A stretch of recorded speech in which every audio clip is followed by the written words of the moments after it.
오늘 본문은 이스라엘 자손이 다시 여호와의 목전에 악을 행하였으므로라고 시작합니다.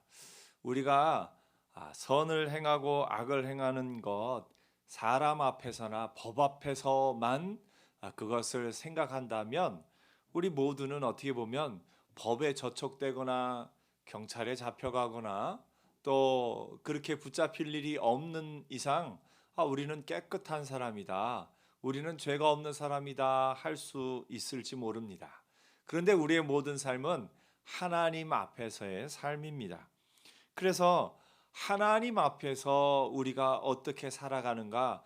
성경은 이스라엘의 죄악은 그 어떤 누구에 대한 죄악도 아니고 여호와 앞에서 여호와 목전에 악을 행하였다라고 기록합니다. 그래서 우리가 우리 자신의 삶을 돌아볼 때 늘 하나님 앞에서 돌아볼 수 있어야 됩니다.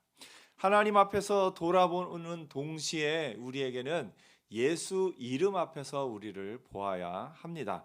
하나님 앞에서 우리를 볼 때 우리는 죄인이고 하나님 앞에 지은 죄로 말미암아 심판받을 수밖에 없는, 그래서 심판받아 저 지옥에 갈 수밖에 없는 사람이지만 동시에 우리가 기억할 것은 예수 그리스도를 믿는 사람이라는 겁니다. 예수 그리스도를 믿기 때문에 우리는 심판받아야 마땅한 사람이지만 동시에 그 그리스도의 이름 안에서 심판받지 않을 자격을 얻은 사람입니다. 그래서 그 은혜를 한 번 더 기억하며 한 번 더 감격할 수 있는 겁니다. 오늘 여러분 우리가 예수 그리스도의 이름을 의지해서 이 자리에 나왔습니다. 예수 그리스도의 이름을 의지하지 않았다면 하나님 앞에 서는 자는 죽을 수밖에 없습니다. 오늘 본문의 마노아도 그가 여호와의 사자인 줄 알고서는 깜짝 놀라서 이제 우리는 죽었다. 그 이전에 여호와의 사자인 줄 모를 때는 그 앞에서 이것도 하고 저것도 하고 이야기도 하고 식사를 대접하려고도 했다가 마지막에 그가 번제와 함께 하늘로 올라간 후에는 여호와의 사자였구나. 이제 우리가 죽게 되었다. 어떻게 할까 하는 그런 모습을 봅니다. 여호와 앞에 설 수 없는 우리의 모습을 알기에 마누아도 그렇게 생각한 겁니다. 그런데 마누아의 아내는 그 순간에 그렇지 않다. 하나님이 우리를 죽이실 것 같았으면 벌써 죽이셨는데 우리를 살리신 것은 우리에게 약속을 주시고 또 우리에게 그 자녀가 태어날 것을 알려주시기 위함이다라고 이렇게 이야기를 합니다. 어떻게 보면 그 만화의 아내처럼 오늘 우리도 죽게 되었다 생각할 수 있지만 바로 그 순간에 아니다. 우리에게는 예수 그리스도의 이름이 있다. 예수 그리스도의 이름 안에서 우리는 이 모든 것을 이길 수 있다라고 말할 수 있는 겁니다.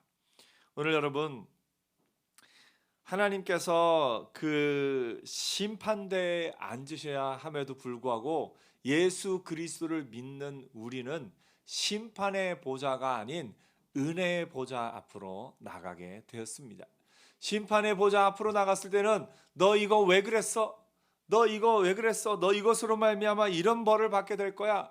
심판을 받게 되겠지만 예수 그리스도로 인하여서 은혜의 보좌의 앞에 나온 우리를 하나님은 따뜻한 눈으로 바라보시고 사랑의 눈으로 바라보시고 그래 이제부터 내 사랑 안에 거하여라. 그래 이제부터 내 사랑 안에서 마음껏 뛰어놀아라. 그렇게 이야기를 하십니다. 재판장이신 하나님이 예수 그리스도를 믿는 우리에게는 예수 그리스도가 변호사가 되어주시기 때문에 예수 그리스도가 우리를 은혜로 붙잡아 주시기 때문에 그 하나님 앞에 담대히 나갈 수가 있는 겁니다. 오늘 본문은 삼손의 이야기가 나오는데 삼손의 이야기는 여태까지의 그 모든 사사들과 다른 특징이 있습니다. 이 앞서서는 이스라엘 백성의 계속되는 반복된 죄로 인해서 하나님이 이스라엘을 심판하시고 하나님이 이스라엘을 심판하고 벌을 주실 때는 이방 민족을 통해서 벌을 주십니다. 하나님이 이방 민족을 통해서 벌을 주시는 그 마음은 뭐냐면 이 벌을 통해서라도 이스라엘이 하나님 앞으로 돌아오기를 바라는 겁니다. 그런데 오늘 삼손의 이야기에는 그 앞에 여전히 있던 그 모든 것 가운데 없는 부분이 있습니다. 그것은 뭐냐면 그 앞에까지의 사사들의 이야기에는 이스라엘의 백성이 범죄해서 하나님이 이방 민족을 통해서 심판하시면 그 순간에 이스라엘 백성이 고통 중에 여호와 앞에 부르짖었다라는 내용들이 나옵니다. 그런데 삼손 이야기에서는 처음 시작부터 이스라엘의 범죄함으로 말미암아 하나님이 블레셋 사람의 손에 그들을 넘겨주셨는데 이스라엘이 여호와께 부르짖었다 하는 내용도 나오지 않습니다. 여호와 앞에 부르짖지도 않은 이스라엘의 백성의 지금 상황은 가장 악한, 가장 바닥을 치는 상황으로 가는 것을 봅니다. 오늘 여러분 혹시 하나님 앞에 고난 중에 찾아오면서 하나님, 제가 힘든 일이 있을 때만 와서 죄송해요 라는 마음이 혹시 있으신가요? 힘든 일이 있을 때마다 와도 하나님은 그것을 다 기뻐 받아주십니다. 아예 나오지 않는 이스라엘, 아예 여호와 앞에 부르짖지 않는 이 삼손 시대의 이스라엘의 모습보다는 여호와 앞에 힘들 때, 고난당할 때 나와서 부르짖는 그 자체를 하나님 기뻐하고 계십니다. 목사로서의 저도 예배 시간에 예배 중에 조금 늦게 들어오는 분이 혹이 있어도 아주 귀해 보입니다. 그래도 예배 시간에 오려고 늦더라도 이렇게 오는 사람이 얼마나 귀해 보이는지 모릅니다. 때로 예배 시간에 약간 졸고 있어도 그 모습도 참 예뻐 보이고 귀해 보입니다. 다른 곳에서 자는 것이 아니라 예배당에 나와서 어떻게 해서든지 하나님 앞에 말씀을 들으려 하고 어떻게 해서든지 또 예배 시간에 나오려고 하는 그 마음이 너무 귀하기 때문에 예배 시간에 나온 것 그 자체가 참 귀합니다. 제 마음도 그럴진데 하나님께서 여러분의 마음 하나님 앞에 나와서 하나님, 나는 죄인입니다. 하나님, 또 이렇게 했네요 하면서 고백하면서 하나님이 어려움 가운데 여호와께 부르짖나이다 하면서 고난 가운데 여호와께 부르짖는 그 기도 하나님은 기뻐하십니다. 지금이라도 네가 나에게 기도하는구나. 그것을 하나님 들으시고 받아주시고 그것을 또 응답하여 주시는 하나님이신 줄 믿습니다. 이스라엘 백성은 이 삼손의 시대에 보면 여호와 앞에 나오지도 않고 부르짖지도 않는 그런 모습을 봅니다. 그런데 또 하나의 은혜는 뭐냐면 이스라엘 백성이 여호와 앞에 부르짖지도 않은 이 순간에 하나님이 이스라엘을 찾아가십니다. 하나님이 마노아, 소라 땅의 단지파의 가족들 중에 마노아라 하는 그에게, 그 아내에게 찾아가셔서 하나님이 친히 삼손을 보내주겠다 하십니다. 오늘 여러분 이 소라 땅에 단지파 가족이 있다라고 이야기합니다. 여기서 나오는 소라 땅은 예루살렘에서부터 서쪽으로 한 24km 정도 간 예루살렘에 가까운 지파입니다. 근데 단지파는 성경에서 보면 이 다윗의 때에 보면 단에서 브엘세바까지, 그러니까 단이 원래 꼭대기다라고 다윗 왕 때에는 그렇게 이야기를 합니다만 아직 이 사사 시대에는 단지파가 이 이스라엘 중간에 유다 지파가 사는 그 땅 근처에서 살고 있습니다. 근데 단지파는 그곳에서 자신들의 땅을 온전히 차지하지 못했습니다. 그래서 이 사사기 뒤에 삼손 이야기 끝나고 사사기 18장에 가보면 단지파의 사람들을 보내서 우리가 거주할 땅을 찾다가 저 북쪽 끝쪽에 있는 땅으로 가는 이야기가 사사기 18장에 나옵니다. 그래서 그 이후로 다윗 왕 때 이를 때까지 단지파 사람들은 저 꼭대기에 이스라엘의 맨 위에 단에서 브엘세바까지 하는 이스라엘 전체의 영토 가운데 가장 꼭대기 쪽에 단지파가 위치하게 됩니다. 하지만 지금 이 사사 시대 가운데는 유다 지파가 살던 그 땅 그 근처에서 단지파가 살고 있습니다. 어떻게 보면 이스라엘 12지파 가운데 지금 땅을 제대로 차지하지 못한 유일한 지파인 단지파, 가장 연약한 지파인 단지파에 하나님이 하나님의 사람을 세우십니다.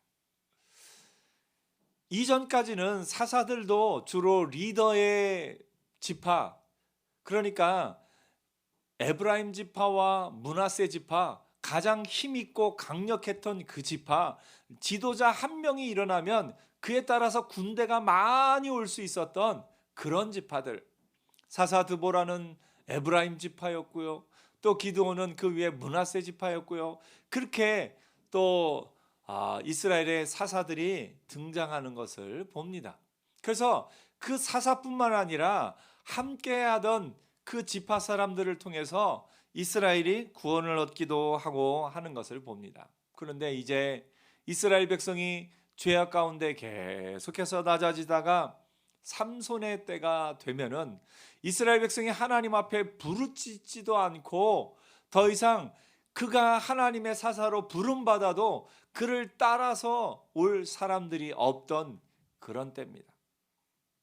그런 때에 그 모든 지파 가운데 가장 연약한 지파, 가장 자신들의 땅도 아직 제대로 차지하지 못한 그 단지파에 마누아라 이름하는 사람에게 하나님이 찾아가셔서 그 아내에게 임신하지 못하고 출산하지 못하던 그 아내에게 내가 아들을 낳으리니 또 그 아들이 이 이스라엘을 저 블레셋의 손에서 구원하기 시작하리라 이야기하는 것을 봅니다.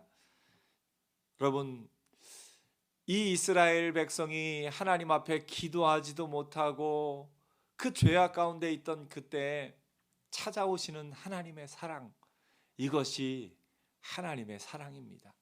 우리가 아직 죄악 가운데, 우리가 연약한 가운데 낮아져서 아무것도 하지 못할 그때 하나님이 우리를 찾아오셔서 친히 우리에게 이 마노아의 가족에게 삼손이 잉태됨을 이야기하셨듯이 아무것도 할 수 없던 우리에게 새 생명을 주시는 분, 그분이 하나님이십니다. 오늘 여러분, 아무 소망이 없고 아무 힘이 없는 우리에게도 하나님이 찾아오셔서 우리를 불러주시고 하나님의 자녀 삼으시고 하나님이 친히 하나님의 역사를 이루어 주신 것을 봅니다.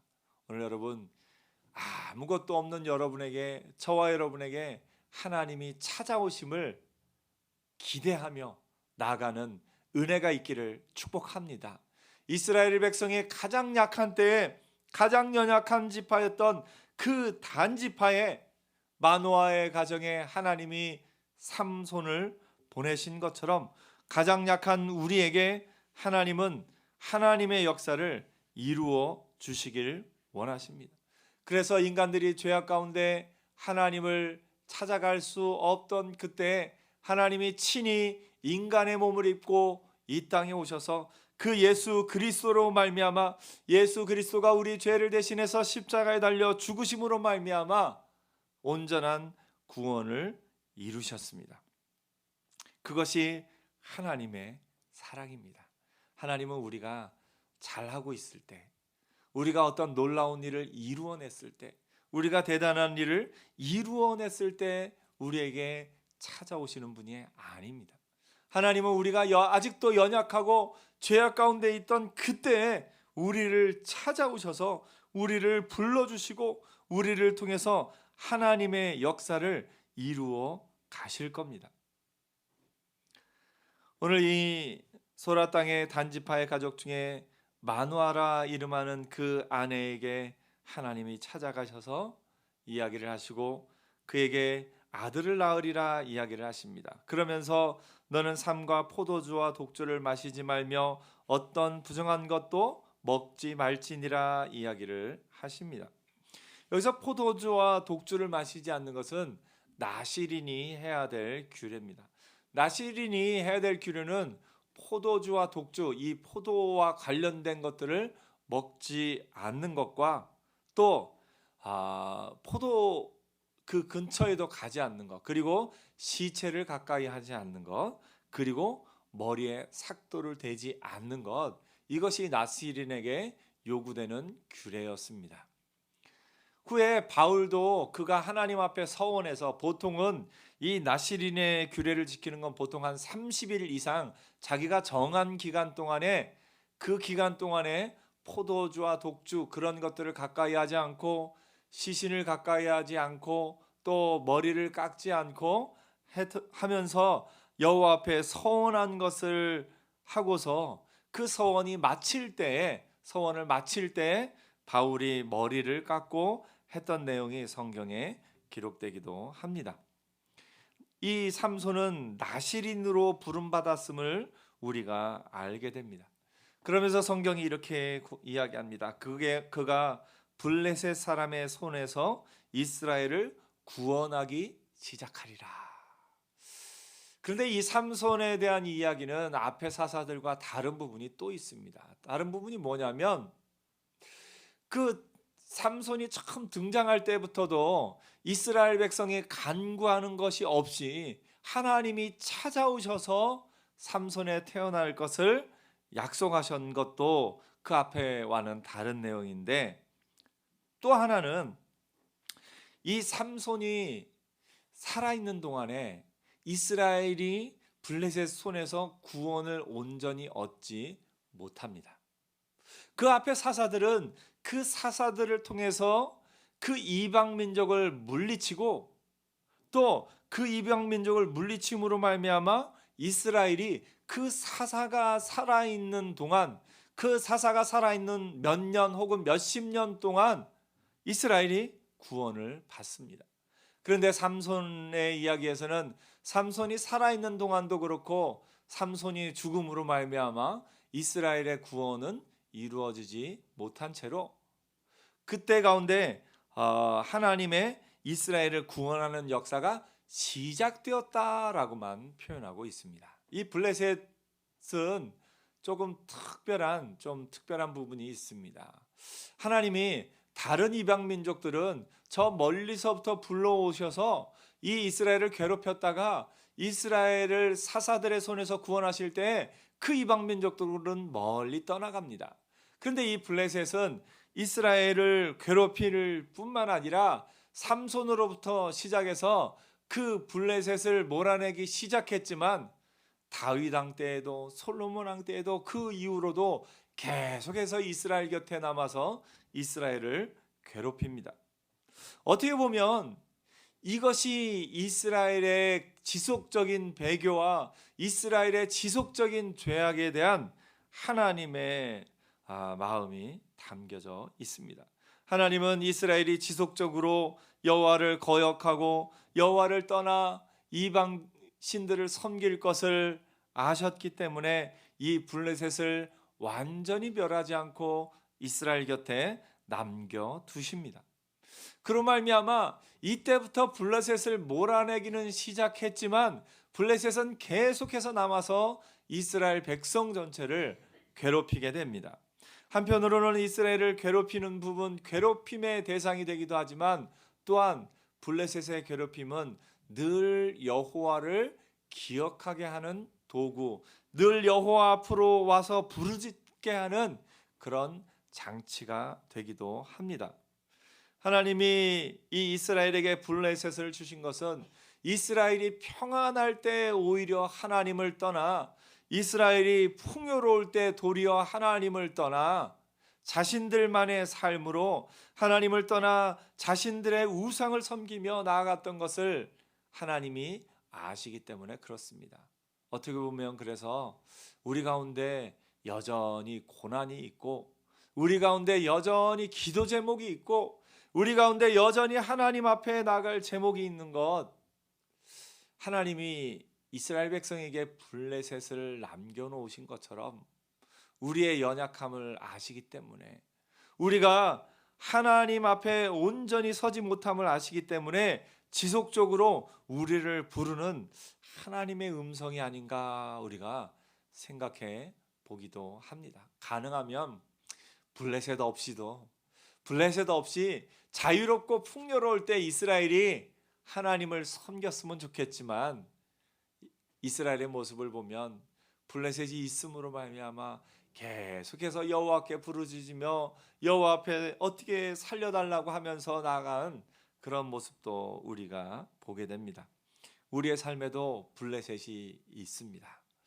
블레셋이 있음을 너무 절망하지 마시고 블레셋으로 인해서 내가 평생 동안 괴로워해야 함을 너무 절망하지 마시고 오히려 그로 말미암아 또 한 번 하나님 앞에 나갈 수 있게 된 나 자신을 보면서 하나님 앞에 온전히 나가는 은혜가 있기를 축복합니다. 더 나아가서 여러분이 하나님을 온전히 의지함으로 말미암아 여러분 앞에 하나님이 블레셋을 없애 주셔도 될 만큼 이제는 이 사람은 이 나의 자녀는 블레셋이 없어도 나만 섬기겠노라 하는 그 말씀을 듣게 되는 그런 은혜도 저와 여러분에게 있기를 축복합니다. 사람인지라 그렇게 쉽지는 않은 것 같습니다. 사람인지라 블레셋이 있어야 또 하나님 앞에 나가기도 하고요. 우리 가운데 고난이 있어야 또 하나님 앞에 나가기도 하고요. 고난이 있어야 하나님 저 부르셨어요 하고 하나님 앞에 나오기도 하는 것을 봅니다. 그래서 여러분 고난을 너무 괴로워하기 전에 나를 부르는 하나님의 음성이구나. 이 고난이 다시 한번 나를 하나님 앞에 나가게 하는구나 하는 그런 관점으로도 한번 또 고난을 볼 수 있는 은혜가 있기를 축복합니다. 오늘 이 이야기를 통해서 하나님은 마노아의 가족에게서 이스라엘을 구원할 삼손, 이스라엘을 구원하기 시작하는 블레셋으로부터 이스라엘을 구원하기 시작하는 삼손의 태어남을 이야기합니다. 오늘 여러분 이스라엘이 여호와께 부르짖지도 못하는 그런 상황 가운데서 친히 찾아오신 그 하나님의 사랑이 저와 여러분을 향한 하나님의 사랑임을 기억하는 은혜가 있기를 축복합니다. 내가 아무것도 할 수 없던 그때, 내가 아무것도 자랑할 것 없던 그때, 내가 여전히 죄악 가운데 넘어져 있던 그때 하나님이 찾아오셔서 내가 너를 사랑한다. 내가 너를 위해 내 아들 예수를 십자가에 못 박혀 죽였노라 하시면서 나를 여전히 사랑하시는 그 하나님의 음성, 내가 부르짖기도 전에 나를 찾아오셔서 나를 자녀 삼으시고 나를 이끌기 원하시는 그 하나님의 음성을 듣는 복된 이 밤이 되기를 축복합니다. 하나님은 여러분을 여전히 사랑하시고 하나님은 여러분을 통해서 하나님의 역사를 이루기 원하십니다. 기도하겠습니다.